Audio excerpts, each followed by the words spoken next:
টোনা দাদা, ও টোনা দাদা, বাড়িতে আছো? বড় বিপদে পড়ে আমি তোমার কাছে এসেছি। দয়া করে আমাকে একটু সাহায্য করো। কি হয়েছে কবুতর? তুই কি এমন বিপদে পড়েছিস বলতো আমাকে। আসলে আমার গাভীটা কাল থেকে ভীষণ অসুস্থ। গাভীটাকে চিকিৎসা করাতে হবে, কিন্তু আমার কাছে কোনো টাকা নেই, তাই গাভীটার চিকিৎসা করাতে পারছি না।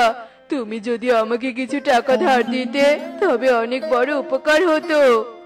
ও আচ্ছা, এই ব্যাপার। তুই কোনো চিন্তা করিস না, আমি তোকে টাকা দিয়ে সাহায্য করব। এরপর টোনা ঘরে চলে যায় আর ঘর থেকে টাকা নিয়ে এসে কবুতরকে দেয়। এই নে কবুতর, 1000 টাকা। এই টাকা দিয়ে তুই তোর গাভীর চিকিৎসা করাস। তোমাকে অনেক ধন্যবাদ টোনা দাদা, তোমার এই ঋণ আমি কখনো ভুলবো না। তুমি টাকা না দিলে আমি গাভীটা চিকিৎসা করাতেই পারতাম না। আমাকে ধন্যবাদ দিতে হবে না কবুতর। আর শোন, এই টাকা তোকে ফেরত দিতে হবে না। আমি চাই বনের সব পাখিরা ভালো থাকুক। সত্যি টোনা দাদা, তোমার মতো ভালো মনের পাখি এ বনে আর দুটো নেই।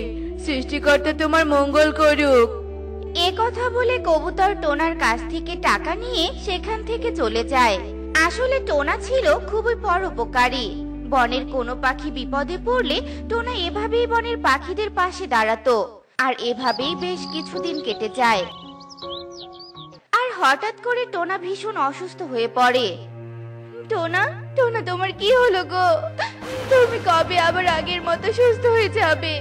আমি যে তোমাকে এভাবে আর দেখতে পাচ্ছি না টোনা। ঘরে যে কোনো খাবার নেই, টাকার অভাবে তোমার চিকিৎসাও করাতে পারছি না। তুমি তো অন্যের বিপদে পাশে দাঁড়িয়ে সবকিছু শেষ করে ফেলেছো। আমাদের ভবিষ্যতের জন্য যে কিছুই রাখোনি টোনা, কিছুই রাখোনি। কেঁদো না টুনি, কেঁদো না। আমি তো অন্যের বিপদে সাহায্য করেছি, ওরাও নিশ্চয়ই আজ আমার বিপদে পাশে দাঁড়াবে। টুনি, তুমি বরং বনের পাখিদের কাছে যাও, ওরা তোমাকে খালি হাতে নিশ্চয়ই ফেরাবে না। টোনার মুখে এমন কথা শুনে টুনি কবুতরের কাছে যায়। কবুতর দাদা, টোনা আজ কদিন থেকে ভীষণ অসুস্থ। টাকার অভাবে আমি টোনার চিকিৎসা করাতে পারছি না। ঘরে কোনো খাবারও নেই। তুমি আমাকে কিছু টাকা দিয়ে সাহায্য করবে? তাহলে যে আমার বড় উপকার হবে। টাকা? কিসের টাকা? আমি কি তোদের জন্য টাকা নিয়ে বসে আছি নাকি? আমি তোকে কোনো টাকা দিতে পারবো না। এবার যা তো এখান থেকে, যা বলছি। কবুতর দাদা, তুমি এত তাড়াতাড়ি আমাদের উপকারের কথা ভুলে গেলে? কি বলছিস তুই? তুই আমাকে টাকার খোঁটা দিলি? এক্ষুনি এখান থেকে চলে যা, নয়তো আমি তোকে মেরেই ফেলবো। কবুতরের এমন কথা শুনে টুনি ভীষণ ভয় পেয়ে যায়। আর সেখানে আর এক মুহূর্ত দেরি না করে বনের অন্য পাখিদের কাছে চলে যায়। কিন্তু কেউই টুনিকে কোনো সাহায্য করে না। তাই টুনি উপায় না পেয়ে বাড়িতে ফিরে আসে। কেউ আমাকে কোনো সাহায্য করলো না, সবাই আমাকে ফিরিয়ে দিল। যদি আমার কথা শুনে ভবিষ্যতের জন্য কিছু সঞ্চয় করতে, তবে আজ আমাদের এই দিনটা দেখতে হতো না। টুনি, আমার বড্ড খিদে পেয়েছে, আমাকে কিছু খেতে দাও। ঘরে তো কোনো খাবার নেই, তুমি একটু অপেক্ষা করো, আমি এক্ষুনি বন থেকে কিছু ফল নিয়ে আসছি। এ কথা বলে টুনি বনে চলে যায় ফল খুঁজতে। আর অনেক খোঁজার পর টুনি একটা আম খুঁজে পায়। আমটা নিয়ে টুনি বাড়িতে ফিরতে থাকে। ঠিক তখনই টুনি পথে একটা রঙিন পাথর দেখতে পায়। আরে, এমন রঙিন পাথর তো আমি কখনো দেখিনি। আমি বরং পাথরটা বাড়িতে নিয়ে যাই। এরপর টুনি পাথরটা নিয়ে বাড়িতে চলে যায়। আর টোনাকে ফল খাইয়ে টোনা ও টুনি ঘুমিয়ে পড়ে। আর গভীর রাতে পাথর থেকে একটা কান্নার আওয়াজ ভেসে আসতে থাকে। কে কে কাছে এভাবে? আমি তো কাউকে দেখতে পাচ্ছি না। তবে কান্নার আওয়াজ কোথা থেকে আসছে?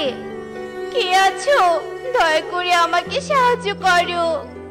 আমার যে ভীষণ কষ্ট হচ্ছে। দয়া করে আমাকে এই পাথর থেকে মুক্ত করো। তার মানে তুমি পাথর কথা বলছো?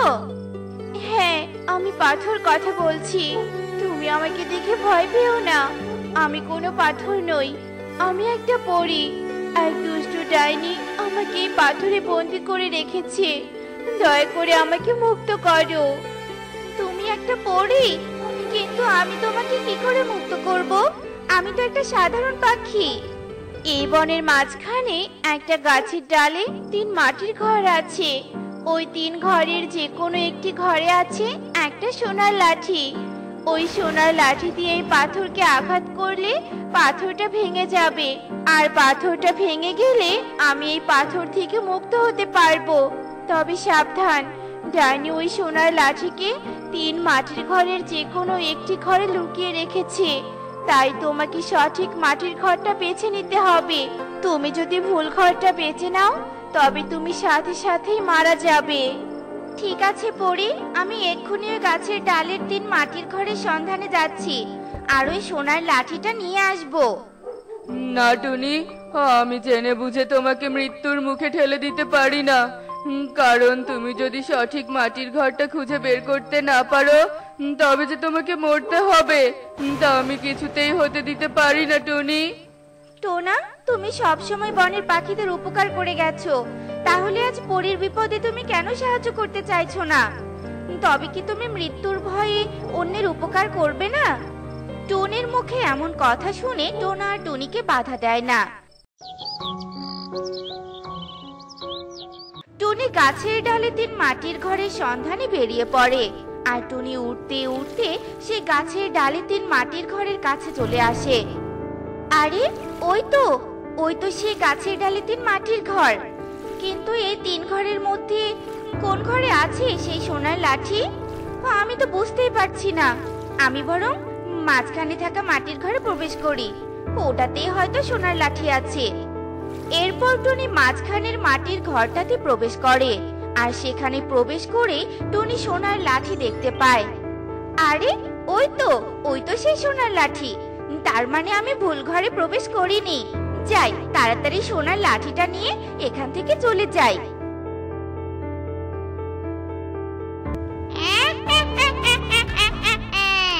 তুই সোনার লাঠি নিয়ে পালাচ্ছিস?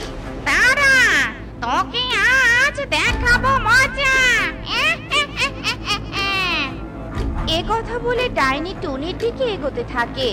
তখন টুনি সোনার লাঠি দিয়ে ডাইনিকে আঘাত করে, আর সাথে সাথে ডাইনি সেখানেই অজ্ঞান হয়ে যায়। আর টুনি বাড়িতে ফিরে আসে। পরী, এই দেখো, আমি তোমার সোনার লাঠি নিয়ে এসেছি। আমি তোমাকে এক্ষুনি এই পাথর থেকে মুক্ত করব।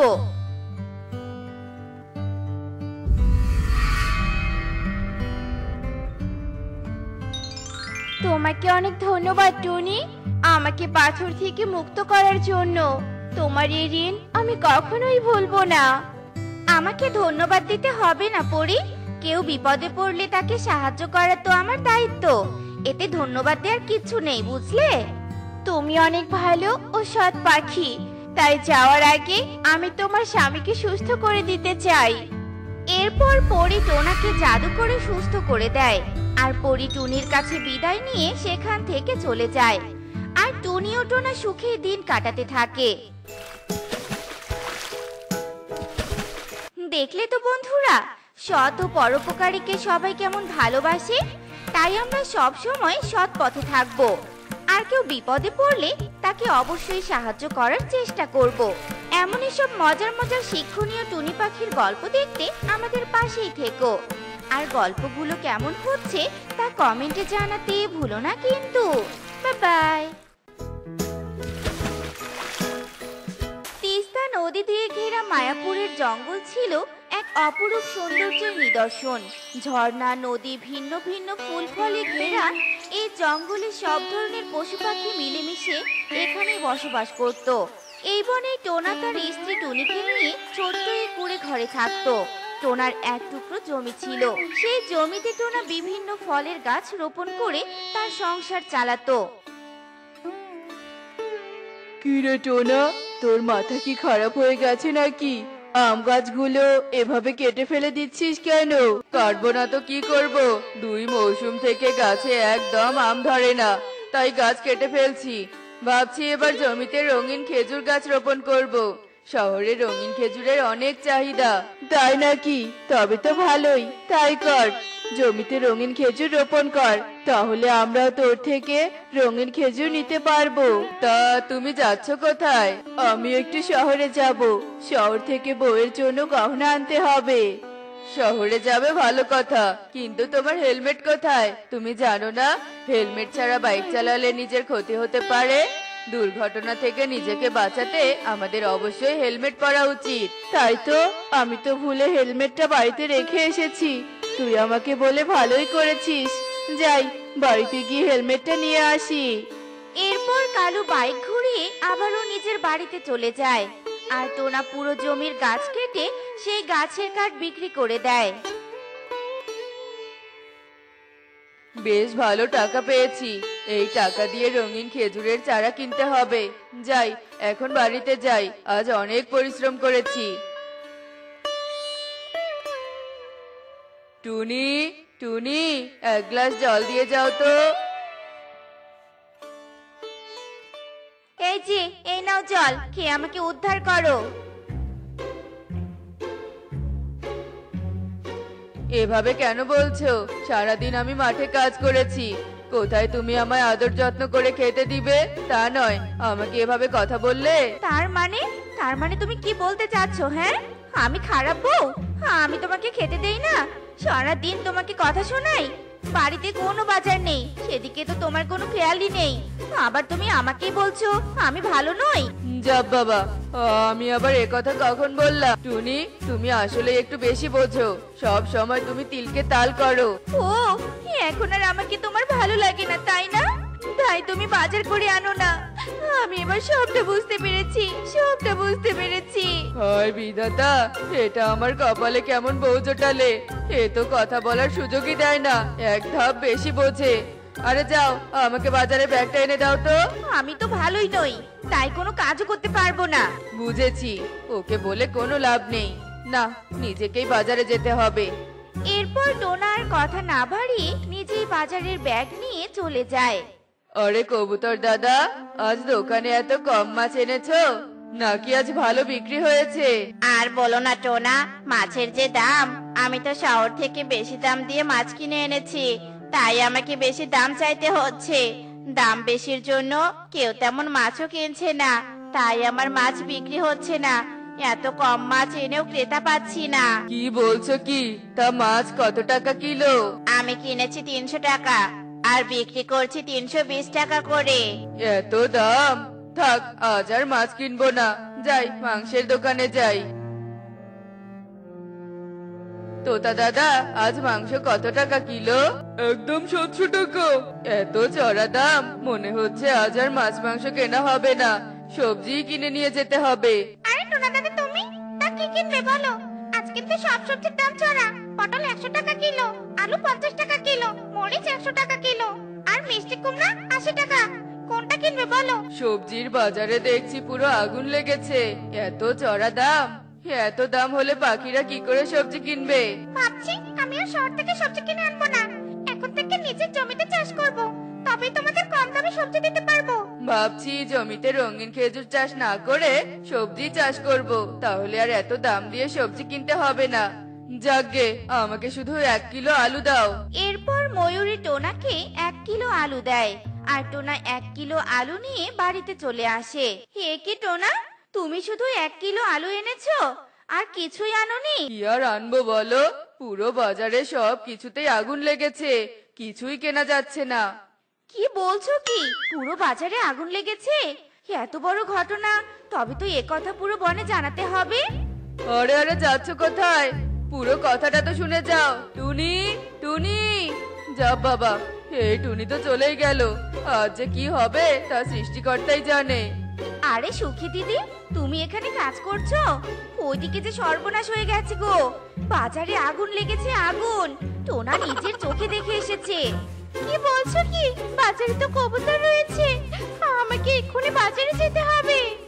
আরে সুখী, এভাবে কোথায় যাচ্ছো? কি হয়েছে কি? বাজারে আগুন লেগেছে, আগুন।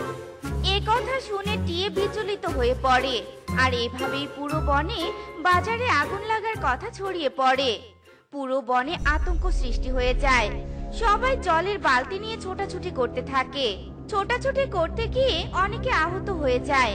এদিকে বনের পাখিরা বাজারে গিয়ে দেখে বাজার স্বাভাবিক অবস্থাতেই আছে, সেখানে কোনো আগুনই লাগেনি। পুরো বনবাসী এ দেখে ভীষণ রেগে যায়। যাক বাবা, পুরো বনে জানিয়ে দিয়েছি, এবার সবকিছু ঠিক হবে। কিচ্ছু ঠিক হবে না, বরং আমাদের জন্য অঘটন ঘটতে চলেছে। তোমার একটাই সমস্যা, তুমি পুরো কথা না শুনে লাফাতে শুরু করো। আমার পুরো কথা না শুনে চলে গেছো তুমি। আমি তো যা করেছি ঠিক করেছি টোনা। বাজারে আগুন লেগেছে, এত বড় কথা আমি সবাইকে জানিয়ে দিয়েছি। আরে বোকা, আমি বোঝাতে চেয়েছি অন্য বিষয়। বাজারে প্রত্যেকটা জিনিস, মাছ, মাংস, ডিম, সবজি সবকিছুর দাম আগুন বরাবর, অনেক চড়া দাম। আমি সেই সুবাদে বলেছি বাজারে আগুন লেগেছে। হে রে, আমি কি করে ফেললাম? এবার কি হবে? টনি, আজ তোর মিথ্যে খবরের জন্য বনের অনেকে আহত হয়েছে, অনেকে হাসপাতালে ভর্তি। এর শাস্তি তোকে পেতেই হবে। বাজারে আগুন লাগার কথা শুনে আমার বৃদ্ধ মা আমার চিন্তায় অসুস্থ হয়ে পড়েছে। তোর ওই ভুয়া খবরে দেখ আমার কি অবস্থা হয়েছে। নদী থেকে জল তুলতে গিয়ে আমার মাথাটাই ফেটে গেছে। এই সবাই দাঁড়িয়ে দেখছো কি? মারো মারো, এই টুনিকে মারো। থামো থামো থামো সবাই, আসলে এখানে একটা ভুল বোঝাবুঝি হয়েছে। টুনি না জেনে শুনে একটা ভুল করে ফেলেছে। এরপর টোনা সকলকে সব কথা খুলে বলে। আমাকে সবাই ক্ষমা করে দাও, আমি না বুঝে এমন করেছি। আমি বুঝতে পেরেছি না বুঝে তাড়াহুড়ো করে কিছু করা ঠিক নয়। টুনির কথায় বনবাসীরা টুনিকে ক্ষমা করে দেয়। দেখলে তো বন্ধুরা, হঠকারিতা বা তাড়াহুড়ো করে কোনো কিছু করা ঠিক নয়। আমাদের বুঝে শুনে সিদ্ধান্ত নেওয়া উচিত। তো বন্ধুরা, এমনই সব মজার মজার শিক্ষণীয় টুনি পাখির গল্প দেখতে আমাদের পাশেই থেকো।